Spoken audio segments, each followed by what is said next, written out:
Now this is grand finals. Jose and BigPlay have to win a best of 5 to then go to another best of 5 to win the whole thing. Yep. In winners finals, how convincing was the match between Player 1 and Scat? It was a 3-1 victory for Player 1 and Scat. Okay. Definitely a lot more. The games are honestly really close. It's a lot more competitive than I expected to be, in all honesty. I think 1 or 2 games they may have gotten like blowed out, but the other ones look very close. I'm actually hoping that BigPlay and Jose can ride the momentum of winning off that previous set and carry it over here. Yep, been a minute since Scat Player 1 has been on stage here, but meanwhile, BigPlay and Jose have run the gauntlet. That's one of the unfortunate things about being in winners finals. Sometimes depending on how we run the bracket, because we ended up doing winners finals and then dropping down to losers quarters. So they've had quite a bit of time to cool down, where Jose and BigPlay have had time to just ramp up. And then you guys said the scoreboard looked definitive. It was 3-1, but the games were a lot closer than the scoreboard normally puts in. Oh yeah, absolutely, yeah. So far, I feel like this should gonna quite make it back there. I feel like Smashville should be in favor of Bowser and Pichu yet again, but it does not seem to be the case so far as Player 1 and Scat go to an early lead. Now, the unfortunate thing about Smashville actually is it's a fairly small stage, and with characters like Snake and Diddy on the same team, they're actually going to end up controlling a lot of space without actually having to be there between the grenades and the banana peels. We've seen a recurring theme there, and honestly, with the addition of 2 more characters, it's normally very difficult to keep track of where Snake's C4 and his grenades are at all times, but now when you have so much else on the screen to look at, sometimes, often actually, the grenades will just explode. You won't even see they're there. Yeah, there's a lot going on, and there's the other thing too, where we talk about Scat Snake a lot because I do play Snake as well. When you see Scat Snake play, you're not seeing a lot of it right now in doubles, but he's a very movement-based Snake, and he's constantly dropping those grenades and C4s with the wave. Doing the reverse neutral B or reverse grenade to move in the air and stuff. Absolutely. And where you compare that to a player like me, where I kind of trap you and set you up into it, it's much harder to keep track of his C4 because he's constantly exploding it. Like you saw it twice there in the past 30 seconds. Things are looking a little rough for the blue team here right now. Absolutely, but at the same time, with Diddy at 100%, we just died. Snake now at also past 100%. I feel like we could even this game up pretty quickly. It looked like a Bowser side from Bowser. Who did he grab? I don't think he had anyone because nobody lost any stocks. That was very strange. But as I said, they were able to even up the game pretty quickly, and technically speaking, BigPlay and Jose now have the lead. Yeah, it was a pretty fast swing. Yep.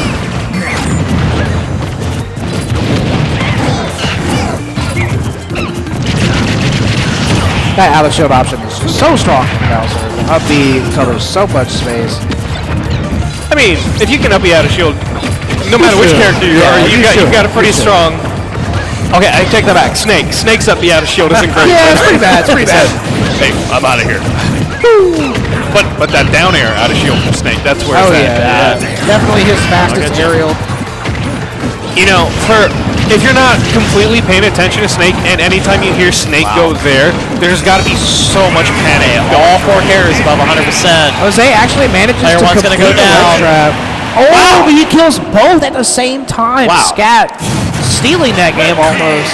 What a chaotic finish to that game 1. Yep. If there's one character you want to see in the 2v1, hold on, let me turn it down. Go ahead and mute me.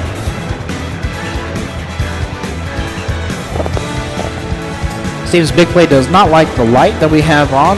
In all fairness, the cameras aren't on right now. It is pretty bright. So we're not really doing the cameras for doubles, so I totally understand. Wanted to turn that off. We will just simply continue on with no more LEDs shining in our face. I don't know if I got to finish my thought talking about Snake, but if there's a character you want to see in the 2v1, it is Snake, in my opinion. Absolutely. Just because it's so hard to just not get constantly interrupted and run all over each other in that kind of situation. And then, as we saw, you kind of tunnel vision on the 2v1. He's like, all right, I got to get him. And then you get hit by the C4. Yep, absolutely. We're in a town and city now.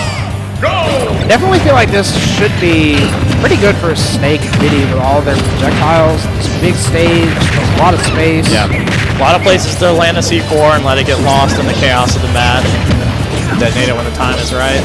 This is, however, BigPlay and Jose's counterpick, as they did lose game 1. So, curious to know as to why they picked Town. Maybe they just said we need more room. True. Again, it does give them more space to move around these projectiles. So maybe that's what they're looking for. As we say that, Scat that back air. and player 1 moved to a pretty early lead here. Going for a high up being good fade back on it. Safely make it back on the stage. I thought for sure that Bowser Spark was about to go away. BigPlay said, I'm not out quite yet. So, fun fact, Snake's down throw, it's actually how fast you can move out of it is percent based. Yep. Most people are very familiar with the 160 threshold because that guarantees you your up tilt. But for big body characters like, say, a Donkey Kong or a Bowser in this case, around 140 you can actually true confirm a forward tilt off of it. Okay, nice. Well, despite the fact that Jose and BigPlay seem to be at a pretty large deficit, with simple moves like that, we can definitely even the stock count up pretty quickly. What, was that the team kill off the monkey barrels? That seemed like it. Yeah. I don't know if it's...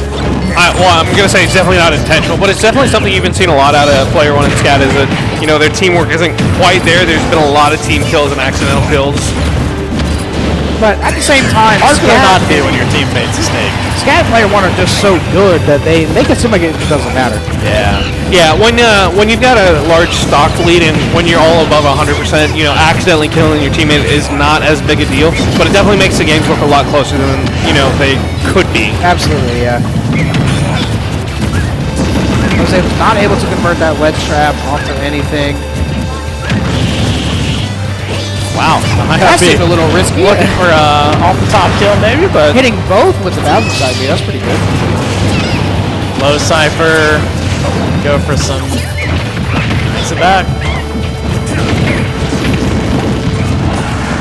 Yeah, surely.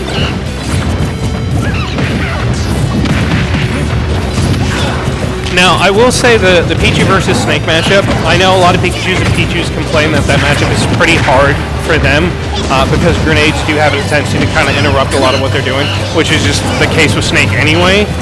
And a lot of Pikachu and Pichus move hitboxes get extended during their moves. But once Pichu gets his hands on that Snake, it is a solid 70% easy. Yeah, absolutely. We are going in the blender for a good 15 seconds at least. Oh, that very nice. Way out there with the back air. Okay. Okay, Jose. Aerial air dodge, still gonna connect with the down air. In a 1v1 situation, down a lot of percent. But, theoretically, we can come back. Yeah, as we've said multiple times, Pichu is that combo monster. He just needs one opening, and he can definitely just carry Diddy off the side. He's got the banana, so he's got, a couple of additional options. I don't know if Jose has done any work with, banana combos, but, when you live in a state with Player 1, you're going to run into him more than once. In all fairness, Jose hasn't played the game in 2 years, so probably not. That's fair. We've been out of the game for a little while ourselves. Same amount of time, I think. Same amount of time. Yeah. So it's a little bit harder to stay up to date since we haven't been doing events, but it's great to see a lot of the old school guys come out. It is. I actually did not. I was surprised to see that Jose wanted to come at all. Oh my God! There, but not quite dying yet. That's really good. Yeah, absolutely. Yeah, not living through that one. I mean, you said Jose, being surprised that Jose wanted to come out and help out / play in the tournament. It's DragonCon, dude. That is true. That is true. A lot of people come out of retirement, point in case, just for DragonCon, because this event is so much fun. You look at things like MomoCon, and MomoCon puts a huge emphasis on the tournament part of attending, whereas DragonCon very much goes the other way. It's we got some really great players here and we're having a ton of fun and seeing some fairly high level play, But the big thing about Dragon Con is the con. Is absolutely. Yeah. Yeah. This is definitely the side event compared to the convention. I think earlier Matt was talking about how this was his first con. He's like, yeah, do we do like panels here? Where's the rest of the convention? Is it just as building? I was like, no, dude, it's all of Atlanta. There's 4 host hotels.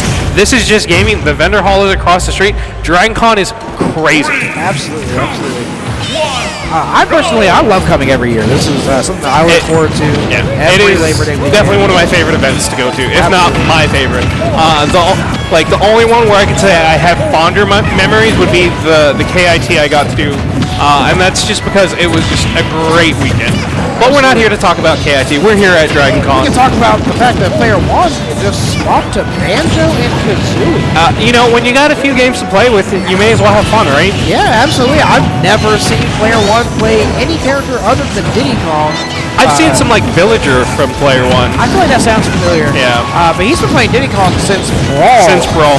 Which was, 12 years ago? Listen, we're not going to talk about how far along ago that Brawl was. You're going to hurt the old man feelings within me. I understand. Listen, I just turned 24 and I still feel old all the time. You sweet summer child. Anyway, things looking pretty even right now.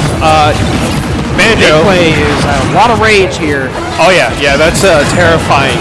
Bowser. I was gonna say Banjo's actually not looking too bad, but then he ended up getting comboed and took like 40%. So now he's kind of up there now. Absolutely. Not convert the edge guard. Bowser is still alive at 180% now. He's just sitting there out there on that platform. He's like, Eric, come and get me. You know you want to. We did actually manage to win the C4 on the Bowser, but Jose answers immediately right back. All right, I'm actually going to switch headsets since our third commentator kind of did. So I'll be right back. All good, all good.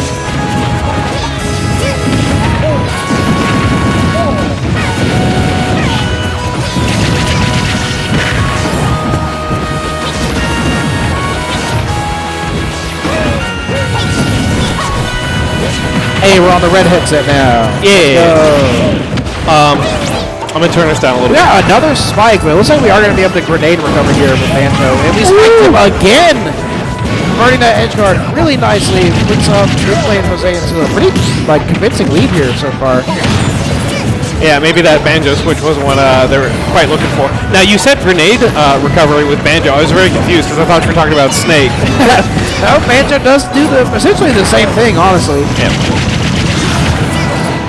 That Wonder Wing just is silly in doubles. You just run through everyone. Absolutely, yeah. Giant up air for Bowser. 4 stocks to 2. Definitely feeling like the Banjo pick was not the wave. Again, they've got 2 or 3 games to play with. I can understand, wanting to try something new out. Yeah, absolutely. Mildly surprised we haven't seen Scat switch characters more, because Scat has some crazy picks. I know for a while he said he was actually dropping Snake and Mega Man to concentrate on his Sephiroth. I don't think we've seen a Sephiroth at all today. I do remember that. But I feel like towards the end of Scat's time before he quote unquote retired, he was playing Snake pretty exclusively from what I remember. Scat's actually another old Brawl vet. I know he came up as a Snake player in Brawl, but gained more notoriety as a Mega Man main in Smash 4. I feel like there are more good Snakes than there are good Mega Men. So I like that makes sense, I think there are quite a few good players in each. The hard part is just finding them. Yeah, absolutely. Yeah. Especially towards, the later part of the game's lifespan is that, okay. So that's Blue Team. Yeah, Blue Team picking up a win. Stocks exchanging pretty fast in that game. I remember, towards the beginning we were talking about how everything was, pretty close, and all of a sudden, stock gone. I will say that Scout and Player 1 all laughs and smiles. I feel like that's not really what you want to see when you're down 2-1 in a set. I mean, you can say that, but at the end of the day, we all are friends here. These are guys that... Absolutely. Yeah, because... competitively, I would be afraid if I'm down 2-1 in a set, my opponents laughed after losing a game. I'm like, oh man, maybe we're not winning this one. Yeah. Because I believe all 4 of these guys are going to be doing commentary for me tomorrow too. Oh yeah, absolutely. Yeah. So it's crazy to think how long that we've been at this and how so many of these people have been with us since maybe not the very beginning, but they've been here a long time. I remember when BigPlay had quite a few different names. I think I met him at an Athens tournament, and we were getting people signed up. I was like, hey man, do you have a name? He goes, well, my name's John. And I was like, just John? He goes, well, yeah. I was like, you don't have a tag or anything? He's like, no. I was like, all right, we're going to be just John for the night. Just John, I like that. And I think he let it rock for like 2 or 3 tournaments, and he's like, nah, this ain't me. But I mean, he is just John. He is just John. Strictly speaking, this is true. Like even us, we normally call him John. Yeah, absolutely. Not so much the BigPlay. All right, so we're back to what is it, Smashville? Smashville, dude, yes. it's been so long. I'm having a hard time remembering names. The tiniest stage in the game, arguably. Yeah. Again, one of the smallest stages. This was the counter pick for player 1 in Scat. And again, it makes a lot of sense for them to pick this stage between the grenades and the banana. They're going to be controlling a lot more of this stage than, Not a lot of space to move around, yeah. And, the chaos definitely behooves them. Definitely with banana laying around random places, grenades laying around in random places, it's definitely better for them to no one knows what's going on. I disagree. I think Scat knows what's going on, and everyone else is kind of reacting to things sometimes. Very true. I say that. I've seen clips of really good Snake players doing super tricksy things, and it looks phenomenal, and then it just ends in them killing themselves. All right, look, with that one, you're going to have to actually hold the mic to your face. It doesn't, it's like... Yeah, that mic's a little janky. That's why I slipped off. Oh, wow. Yeah, you're going to have to actually hold it the whole time. Yeah. I see. Yeah, that's why that one's generally for the control room. Okay. I would love to upgrade It's fine, we could use this. So you missed it, but player 1 actually swapped to Banjo and Kazooie last game, and they promptly lost. So we are back here on Diddy Kong. Okay, decided to have a little fun out here in Grand Finals. Let's see you, player 1. I mean, why would you not? Again, you got games to play with, and then it does give them the counter pick. Oh, that's an unfortunate SD. He did not recover, in fact. Maybe he's been working on the Banjo Kazooie. How is it looking? Honestly, it was. I don't know. It's a little bit hard to figure out how good a character is in doubles because it is against so hectic. Yeah, of course. Plus, I have literally 0 Banjo. Is there a top Banjo Kazooie? I'm sure there's one somewhere. Someone somewhere is the #1 Banjo and Kazooie, but I do not know who it is. Right. Yeah, okay. And again, that goes back to what we were saying earlier about top representatives and characters. There are so many characters in this game and so many people who play and put the work in, and we just don't know about them. Yeah. Anyways, we're in game 4 here. Game 4. Player 1 and Scat just need 1 more to close it out. And this is... BigPlay and Jose need a lot more to close it. See a share stock. I mean, BigPlay and Jose looking pretty strong here, to be honest. At the same time, I feel like this is you can walk this back. If we can kill Bowser really quickly, go back to even stocks, I think we can definitely walk this back. Okay. Or you could do that. Do you not? True. He's going to do it. Says Pichu is more valuable here than the Bowser. Oh, that's scary, though. Oh, going to get Did not see the C4 on the platform. I didn't see it either. Where did in the that come 2v1 from? with Pretty Pichu sure that now. C4 materialized. We actually did kill Snake off that F smash. Maybe poor DI. Okay, Jose's got the 1v1 run back that he had a few games ago, but this time it's a little bit reversed in percentages.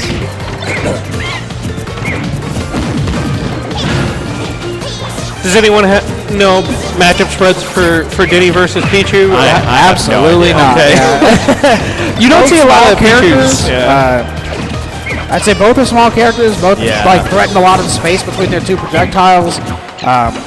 So honestly, I feel like they kind of have the same flow chart where they approach with Banana or approach with T-Jolt and kind of do the same thing. Now I will say Jose's doing a good job at racking up his damage. Oh, he can't do it, right? Yeah. I think if he had gotten hit again, he would have been able to do anything. But I think after the first hit, Diddy's pretty out of luck there. Fly off. Yeah. Okay. That was a great snipe. All right, so we're going to game 5. Interesting to see player 1 Game 5, set 1. Don't forget. Set 1. You're right. The graphic was not quite big enough for me to put the L next to BigPlay and Jose. Listen, that's because they're not here to take any more L's. That is true. That is true. But they have already taken 1. Yeah. Well, again, any more. So if we can get that back at reset, you guys think they'll get it? I'm not sure. I'm actually really curious. I don't think we've seen a single team go to Battlefield today. One more time. I don't think we've seen a single team go to Battlefield at all today. Not on stream. No. Yeah. I know I played a game or two on Battlefield while we were, out on the floor, but not on stream. Yeah, 2v2. If you're picking Battlefield, you are an agent of chaos. Yeah, absolutely. We actually picked Hollow Bastion as our stage. Admittedly, I don't really know a whole lot about this stage. I've never really played on it too much. It was really kind of after my time in Smash. Yeah. What do you think about it? I'll be honest, I haven't really played too much on Hollow Bastion either. I know I was super hyped for Sora to be in the game. I think I dropped Snake for about 2 weeks to play Sora and said, never mind, I'm not good enough. Sora's a lot of fundamentals, but it really just helps any character that has a strong neutral that wants to command stage pressure. So I think, theoretically, the answer should always be Snake. I feel like Snake is favorite. It just seems like a good 2v2 character. Good doubles character. I love watching Snakes edgeguard people. That's an unfortunate death from Diddy Kong. Wow. BigPlay going way out there, not quite able to get it. It's real unfortunate to see Player One dropping these stocks so early on in the game. I say early on in this game, late in the match. Game 5 is not where you want to be dropping stocks like that. No, definitely not. Especially when you know if you lose this game, we're going to have to go at least another 3 games before a winner is decided. So definitely long and grueling. Yeah. I don't know about you guys. I love seeing a long grand finals, but this is doubles, man. I'm ready to get back to the rest of the con. Yeah. See, when you're in the audience, you love long game 5s. You love the resets and all that stuff. And when you get back here behind stage, we get to the logistics of everything. I'm trying to get out of here. You know what I'm saying? I agree, but it also depends. There have been a few times, especially in singles, where you have those storybook moments where it's all right, it's game 5, he's down 3 stocks to 1, and it's all right, we're back in there, boys. Doubles is a little bit more chaotic. You don't really see stuff like that. And I feel like you don't get as many big storylines in doubles as you do in singles, just because you don't see a lot of people who are static partners, constantly teaming together. Yeah, I feel like when Scat and Player One both play at this tournament, they pretty regularly team together. They do. Yeah. But again, the problem with that is Scat's semi-retired / retired. True. So it is a little bit harder for him to come out and do stuff. I'm also not sure how often Player One plays these days.